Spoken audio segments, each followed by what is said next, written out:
ইমাম মুসলিম ও আহমদ প্রমুখ হযরত আবু উমামা রাদিয়াল্লাহু তাআলা আনহু এর সূত্রে বর্ণনা করেন, এক লোক রাসূলুল্লাহ সাল্লাল্লাহু আলাইহি সাল্লামের খেদমতে এসে নিবেদন করলেন, ইয়া রাসূলুল্লাহ,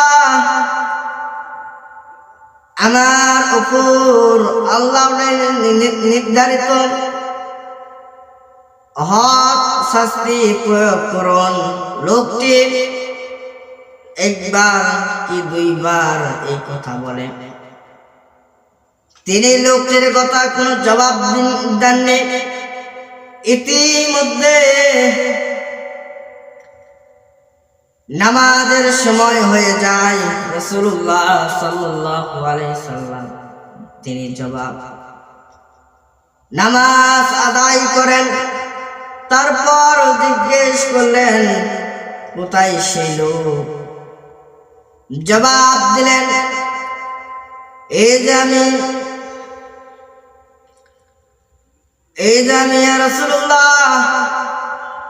তিনি তাকে বললেন, তুমি কি এই মাত্র ভালোভাবে ওযু করে আমার সাথে নামাজ পড়েছো? সে বলল, নামাজ পড়ার পরাই তুমি তোমার পবিত্র গুনাহ থেকে এমন ভাবে পবিত্র হয়ে গেছো, যেমন মায়ের উদর থেকে জন্ম নিয়েছো। তবে কথিত গুনাহ আর কখনো করবে না। তখনই আল্লাহ রাব্বুল আলামিনের আয়াত নাযিল হয়েছিল। সঙ্গে সঙ্গে আয়াত নাযিল হয়, ওয়াকিমুস সালাতা তারাফা ইন্নাহা। রাসূলুল্লাহ সাল্লাল্লাহু আলাইহি সাল্লাম ইরশাদ করেন, আমাদের ও মুনাফিকদের মাঝে পার্থক্য হচ্ছে ফজর ও এশার নামাজ। মুনাফিকরা এই দুই নামাজ হাজির হতে পারে না।